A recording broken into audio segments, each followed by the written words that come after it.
निर्मळनो अभिगम कल्याण हो छात्रनो हरदम उच्च अभ्यासनो शिक्षण धाम केळवणीने सुविधा तमाम महर्षि गुरुकुल महर्षि गुरुकुल महर्षि गुरुकुल महर्षि गुरुकुल महर्षि गुरुकुल।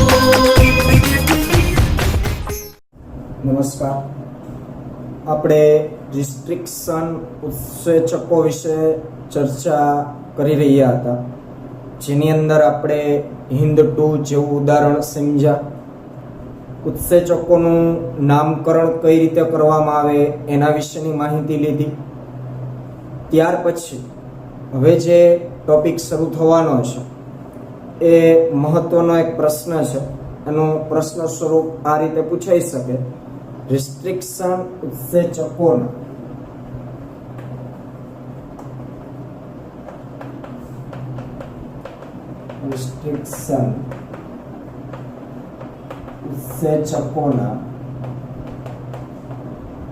પ્રકારો જણાવી.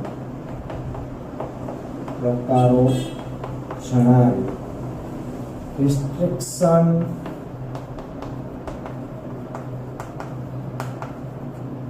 એન્ડોન્યુક્લિયસ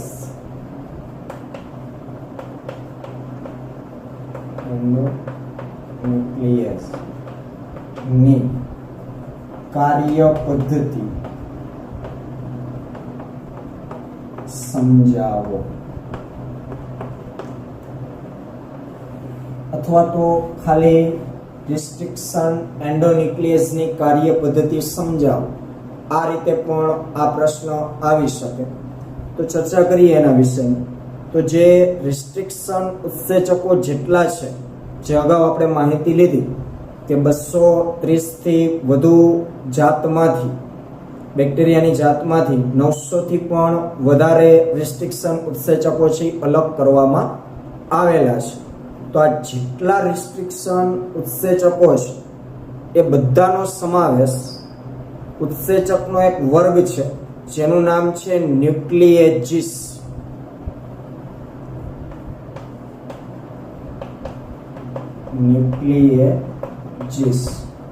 આ ન્યુક્લિએજીસ નામનો ઉત્સેચકોનો એક મોટો વર્ગ છે.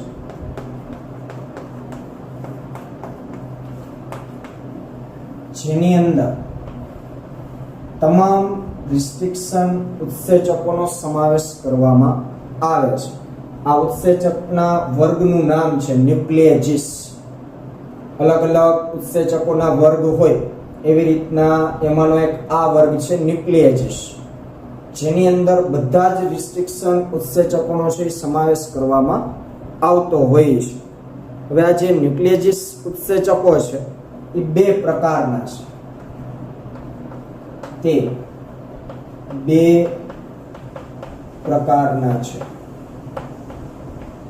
બે પ્રકારના એટલે એક એક્ઝોન્યુક્લિયસ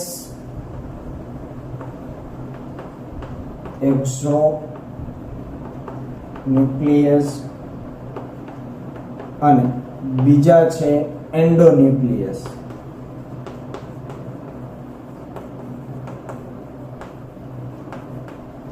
આ ન્યુક્લિએજીસ વર્ગની અંદર આવા બે પ્રકારના ઉત્સેચકોનો સમાવેશ થાય છે, એક્ઝોન્યુક્લિયસ અને એન્ડોન્યુક્લિયસ. એટલે આ ખાલી બે ઉત્સેચક નથી. એક્ઝોન્યુક્લિયસ પ્રકારના પણ ઘણા બધા ઉત્સેચકો હશે અને એન્ડોન્યુક્લિયસ પ્રકારના પણ ઘણા બધા ઉત્સેચકો હશે. પણ આ જે ન્યુક્લિએજીસ વર્ગ છે એની અંદર આવા બે પ્રકારના પાછા ઉપવર્ગ પાડેલા હોય. એમાંના અમુક એક્ઝોન્યુક્લિયસમાં આવે, અમુક ઉત્સેચકો એન્ડોન્યુક્લિયસની અંદર આવે. આ બંને ઉત્સેચકોનું કાર્ય છે ડીએનએ ને કાપવું, પણ બંને ડીએનએ ને અલગ અલગ રીતે કાપે છે. બંનેનું કામ તો શું છે? ડીએનએ ને કાપવાનું જ. પણ એક્ઝોન્યુક્લિયસ ઉત્સેચક ડીએનએ ને અલગ રીતે કાપે છે એન્ડોન્યુક્લિયસ ઉત્સેચક છે તો એ પણ ડીએનએ ને અલગ રીતે કાપે છે. હવે કઈ રીતે કાપે છે? તો જે એક્ઝોન્યુક્લિયસ ઉત્સેચક છે, એક્ઝોન્યુક્લિયસ, આ એક્ઝોન્યુક્લિયસ જે ઉત્સેચક છે એ ડીએનએ ના છેડા પરથી કાપ મૂકે છે. જ્યારે એન્ડોન્યુક્લિયસ જે છે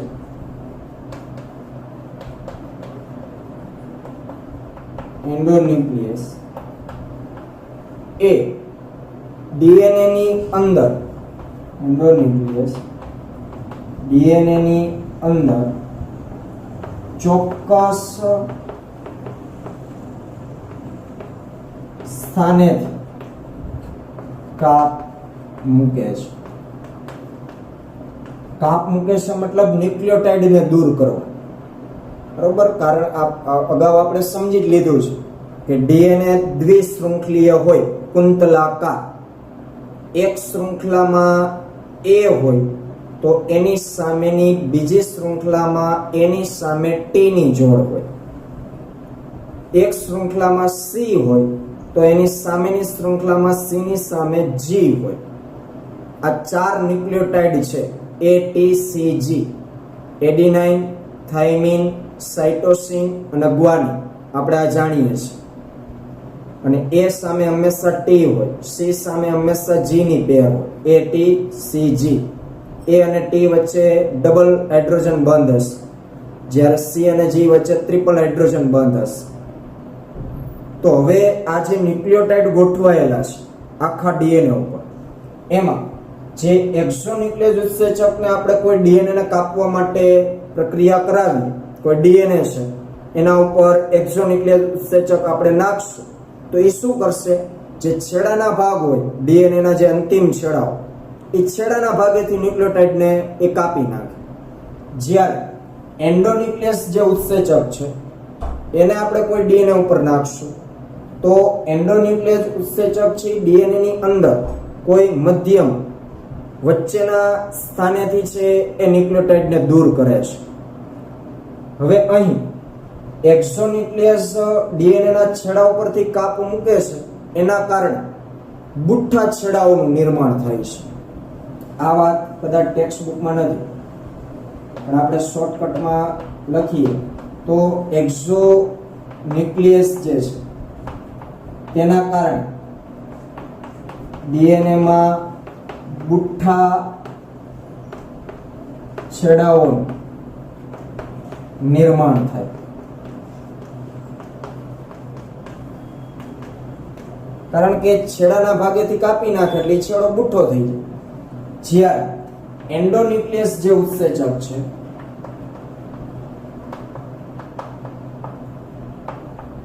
એના કારણે ડીએનએ માં ચીપકો છેડાઓનું નિર્માણ થાય. ચીપકુ છેડાઓ એટલે કે એ રીતે કપાયેલા હોય કે જેથી કરીને આપણે કોઈ બે ડીએનએ ના ટુકડાઓને જોડવા હોય તો એકબીજામાં બંધ બેસતા હોય. એ બંધ બેસતા એવા કટકાઓનું નિર્માણ કરશે, જેને આપણે નામ આપી છે ચીપકુ છેડાઓ. એ આગળની આકૃતિ 11.1 જે છે એ આપણે સમજશું એટલે તમને આ ચીપકુ છેડાઓ શું છે, કેવી રીતના નિર્માણ થાય સમજાઈ જશે. તો આ બે પ્રકારના એક્ઝોન્યુક્લિયસ અને એન્ડોન્યુક્લિયસ. હવે જે વાત કરવાની છે માત્ર ને માત્ર આપણે એન્ડોન્યુક્લિયસની કાર્ય પદ્ધતિ વિશે સમજવાનું છે. કારણ કે રિકોમ્બિનન્ટ ડીએનએ તૈયાર કરવું હોય તો એની અંદર આપણે બે ડીએનએ ના ટુકડાઓને જોડી અને એક નવું ડીએનએ બનાવીએ છીએ. તો હવે આ બે ડીએનએ ના ટુકડાઓ એકબીજા સાથે બંધ બેસે એવું કોના દ્વારા કાપીએ તો શક્ય બને? એન્ડોન્યુક્લિયસ દ્વારા. એક્ઝોન્યુક્લિયસ પણ કાપે છે ડીએનએ, પણ એના કાપવાથી શું થાય છે? બુઠ્ઠા છેડાઓનું નિર્માણ. અને બુઠ્ઠા છેડા બને તો આપણે બે ડીએનએ ના ટુકડાઓને એકબીજા સાથે જોડી શકતા નથી. એટલે ડીએનએ રિકોમ્બિનન્ટ ડીએનએ ટેકનોલોજીમાં ડીએનએ ને કાપવા માટે માત્ર ને માત્ર કયા ઉત્સેચકનો ઉપયોગ થાય છે? એન્ડોન્યુક્લિયસ ઉત્સેચકોનો જ ઉપયોગ ડીએનએ ને કાપવા માટે થાય છે. એની પાછળનું કારણ કે તે ચીપકુ છેડાઓનું નિર્માણ કરે છે, જેથી કરીને બે ટુકડાઓ એકબીજામાં બંધ બેસી શકે અને આરડીએનએ નું સર્જન થઈ શકે. તો હવે આપણે વાત કરવાની છે એન્ડોન્યુક્લિયસ ઉત્સેચકની કાર્ય પદ્ધતિ, કે કેવી રીતના એક કામ કરે છે. તો એની આપણે ચર્ચા કરીએ.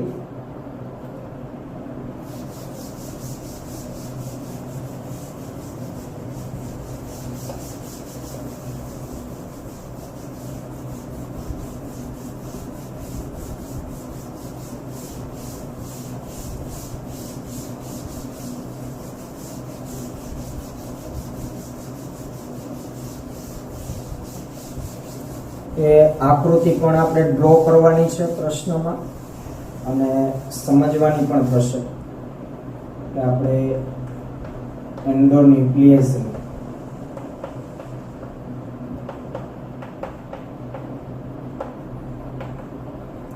કાર્ય પદ્ધતિ એના વિશે વાત કરીએ. તો પ્રત્યેક રિસ્ટ્રિક્શન એન્ડોન્યુક્લિયસ જ્યારે આપણે ડીએનએ ને કાપવા માટે એનો ઉપયોગ કરશું, તો હવે માની લો કે કોઈ માધ્યમની અંદર ટેસ્ટ ટ્યુબ અથવા કોઈ માધ્યમની અંદર ડીએનએ આપણે નાખ્યું છે, હવે એને આપણે કાપવું છે, તો આણ્વિક કાતર તરીકે આપણે કેનો ઉપયોગ કરશું? એન્ડોન્યુક્લિયસ. તો હવે એન્ડોન્યુક્લિયસને આપણે માધ્યમમાં નાખશું કે જેમાં ડીએનએ છે. તો પહેલા એન્ડોન્યુક્લિયસ ઉત્સેચક શું કરશે?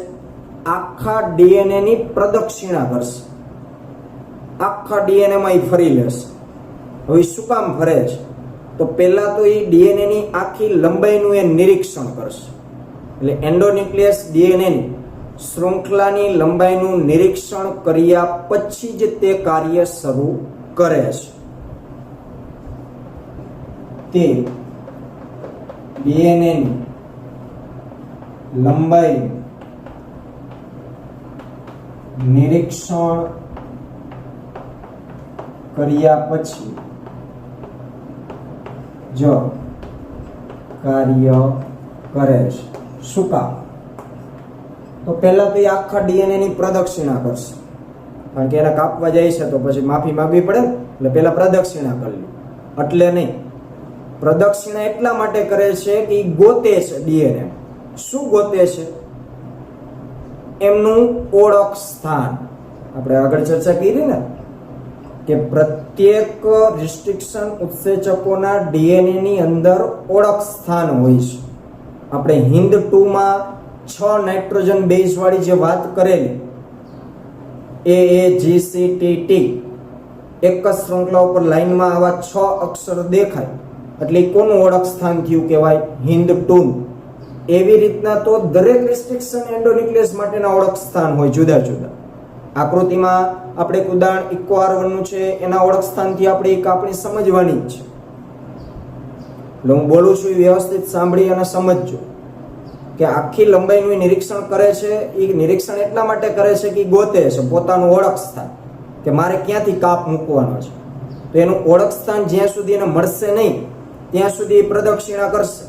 પછી જેવું એના ઓળખ સ્થાન એનું મળી જાય કે હા આ મારું ઓળખ સ્થાન છે, એટલે ત્યાંથી એ કાપવાનું શરૂ કરશે. જ્યારે તે પોતાનો વિશિષ્ટ ઓળખ ક્રમ પ્રાપ્ત કરી લે છે ત્યારે તે ડીએનએ સાથે જોડાય છે અને બેવડા કુંતલની બંને શૃંખલા શર્કરા ફોસ્ફેટ જે આધાર સ્તંભ હોય, આપણે આ જે ડીએનએ આમ દોરીએ છીએ એની શૃંખલા,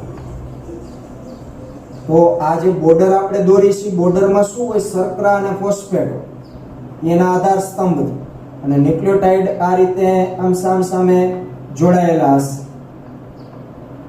તો આ બોર્ડર જે આપણે દોરી છીએ એ શર્કરા અને ફોસ્ફેટની બોર્ડર એનો આધાર સ્તંભ છે. તે જ્યારે એ એન્ડોન્યુક્લિયસ એમનું ઓળખ સ્થાન મળી જશે એટલે ઓળખ સ્થાન પાસે બંને શૃંખલામાં જે આ શર્કરા ફોસ્ફેટ આધાર સ્તંભ છે ત્યાંથી એ કાપવાનું શરૂ કરશે.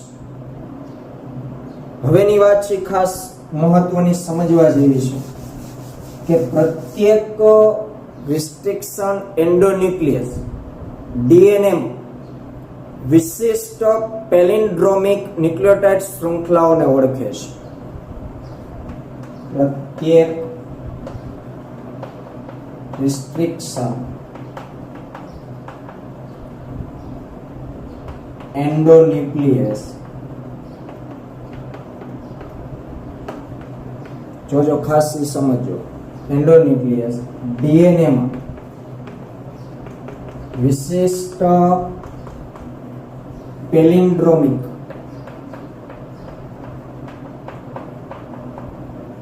ન્યુક્લિયોટાઇડ શૃંખલાઓને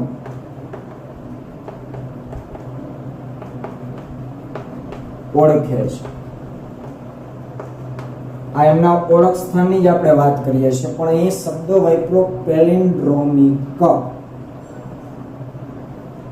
પેલિન્ડ્રોમિક શું છે? તો આ પેલિન્ડ્રોમ એક ઇંગ્લિશ શબ્દ ગ્રીક ભાષાનો પેલિન્ડ્રોમ. આ પેલિન્ડ્રોમનો અર્થ એવો થાય કે તે શબ્દોનો સમૂહ છે જેને તે એવા શબ્દોનો સમૂહ છે જેને આગળથી અને પાછળથી બંને બાજુએથી સરખા વાંચી શકાય. આ એવા શબ્દનો સમૂહ કે જેને આગળ અને પાછળ બંને બાજુથી તમે વાંચો તો સરખું જ વચે. આપણે જ્યારે નાના હતા ત્યારે આવા ઘણા બધા શબ્દો બોલતા. લીમડી ગામે ગાડી મળી, એ લાઈને તમે બંને રીતે વાંચો સરખી જ વચે. તો એ જે શબ્દનો સમૂહ થયો એ પેલિન્ડ્રોમ થયો. ટેક્સ્ટ બુકમાં તમને એક ઉદાહરણ આપ્યું છે મલયાલમ, બે બાજુથી વાંચો તો સરખું વચે, તો આ પેલિન્ડ્રોમ ક્રમ. આવો નાવો ન્યુક્લિયોટાઇડનો ક્રમ ડીએનએ માં હોય. ડીએનએ ની અંદર પણ પેલિન્ડ્રોમ બેઝનો જોડનો એક એવો ક્રમ હોય છે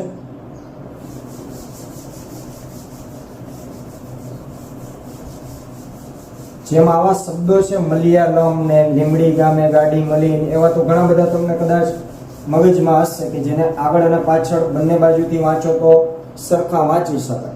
તો ડીએનએ માં પેલિન્ડ્રોમ બેઝનો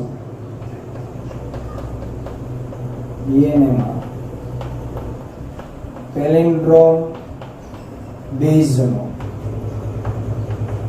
એક એવો ક્રમ હોય છે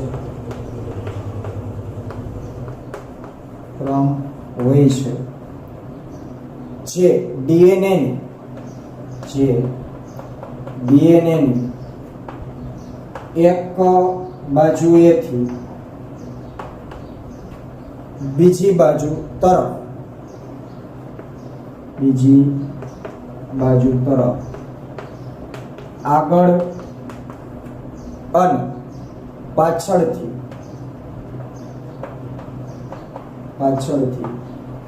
એક સરખા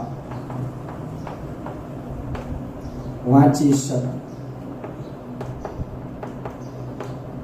ડીએનએ અંદર જે ન્યુક્લિયોટાઇડ ગોઠવાયેલા છે તો ત્યાં પણ એક આવો પેલિન્ડ્રોમિક ક્રમ હોય છે જેને તમે એક બાજુથી બીજી બાજુ તરફ વાંચો તો સરખા વાંચી શકાય છે. ઉદાહરણ તરીકે કોઈ એક ક્રમ હોય તો આપણે જાણીએ છીએ કે ડીએનએ ની બે શૃંખલાઓ હોય. બે શૃંખલાઓમાં એક છેડો 5 ડેઝ હોય તો બીજી શૃંખલાનો છેડો 3 ડેઝ હોય. આ બાજુ અહીંયા 3 ડેઝ હોય તો આ 5 ડેઝ હોય. એ વસ્તુ આપણે છઠ્ઠા ચેપ્ટરમાં ખૂબ સારી રીતે સમજી લેશું કે આ 3 ડેઝ 5 ડેઝ છે શું. અત્યારે ચર્ચા કરવા જશું તો છઠ્ઠું ચેપ્ટર ચાલુ થઈ જશે. પણ એક છેડો 5 ડેઝ હોય, એક છેડો 3 ડેઝ હોય તો બીજી શૃંખલાનો આ બાજુનો છેડો 3 ડેઝ હોય, આ છેડો 5 ડેઝ હોય. તો હવે આપેલ ક્રમને કોઈ પણ એક એવો ક્રમ આપેલો હોય, ટેક્સ્ટ બુક ની અંદર તમને ઉદાહરણ આપેલું છે GAATTC, GAATTC, એની સામેનું શૃંખલા હું અહીંયા લખી નાખું CTTAAG, બરાબર, સામે સામે આપણે જોડી દીધા, G સામે C, A સામે T, એ રીતે T સામે A, C સામે G. તો હવે તમે આ બંને શૃંખલા બંને બાજુ એક જ દિશામાંથી વાંચો, એટલે કે 5' થી 3' ની દિશામાં તમે વાંચો ઉપરની શૃંખલામાં, તો શું વચાશે? GAATTC. હવે નીચેની શૃંખલામાં તમે 5' થી 3' વાંચો તો પણ એ જ વચાશે, GAATTC. એનાથી ઉલટું કે 3' થી 5' તમે વાંચો એક જ દિશા, તો CTTAAG. એવી રીતના નીચેની શૃંખલામાં 3' થી 5' વાંચો તો CTTAAG. વચ્ચેનું સરખું. અહીં આપણે દિશા ધ્યાનમાં રાખવાની છે કે તમે એક જ દિશામાં બંને શૃંખલાને વાંચો, 5' 3' બે શૃંખલાને તમે 5' 3' જ વાંચો તોય સરખું વંચાશે, અથવા તો 3' 5' બંને શૃંખલાને વાંચો તો પણ સરખું વંચાશે. તો આ થયો પેલિન્ડ્રોમિક ક્રમ. તો કોઈ પણ એન્ડોન્યુક્લિયસ જે ઉત્સેચક હશે એ આવા પેલિન્ડ્રોમિક ન્યુક્લિયોટાઇડની શૃંખલાની ઓળખે, કારણ કે ત્યાં એમનું ઓળખ સ્થાન હોય છે અને ત્યાંથી જ એ એન્ડોન્યુક્લિયસ છે એ કાર્ય કરી ફોસ્ફેટ શર્કરાનો જે સ્તંભ છે, એટલે કે આ જે શૃંખલા છે, એને એવી કોઈ ચોક્કસ જગ્યાએથી કાપતું હોય છે.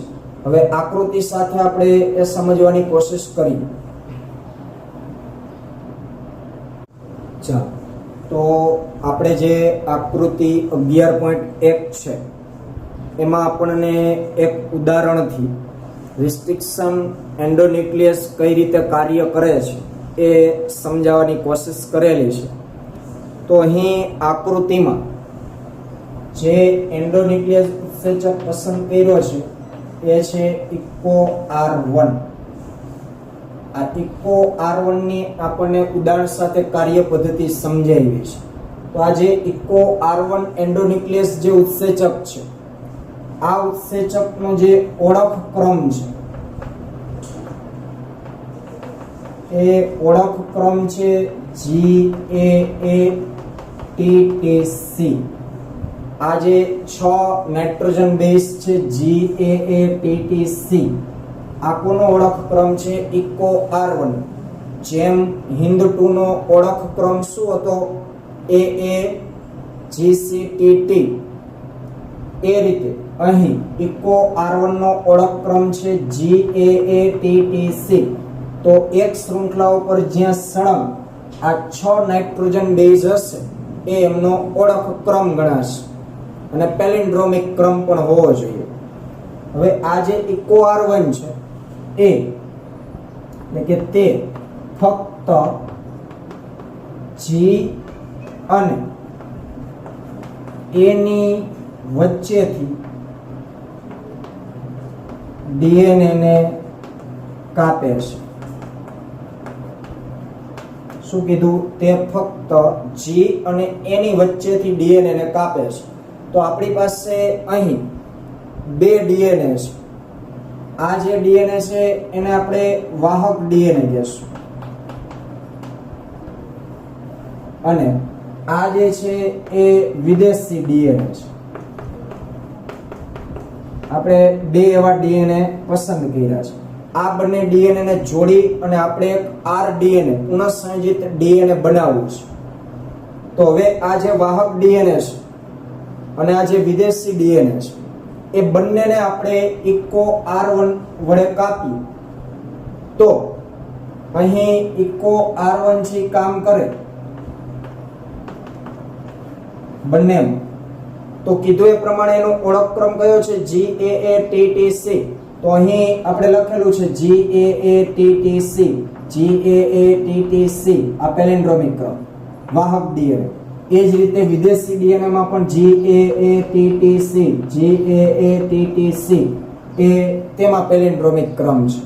એટલે ઇકો R1 પહેલા તો શું કરશે? આખી લંબાઈનું નિરીક્ષણ કરશે અને આ ક્રમ ગોતશે. હવે ક્રમ જડી જાય એટલે શું કરશે? જી અને એ ની વચ્ચેથી કાપ મૂકશે એટલે કે અહીં એ કાપશે આ ડીએનએ. હવે જી અને એ ની વચ્ચેથી કાપ મૂકે બંને શૃંખલામાં. આ નીચેની શૃંખલા છે તો એમાં અહીં જી અને એ ની વચ્ચેથી કાપ મૂકશે એટલે આ રીતે ડીએનએ આખું કપાઈ જશે. એટલે આટલો જે આ વ્હાઈટ હું જે કરું એ ભાગ શું થઈ જશે? દૂર થઈ જશે. તો અહીંથી મેં એ ભાગ કાપી નાખ્યો. આ કપાયેલ વાહક ડીએનએ છે. કપાયેલ વાહક ડીએનએ.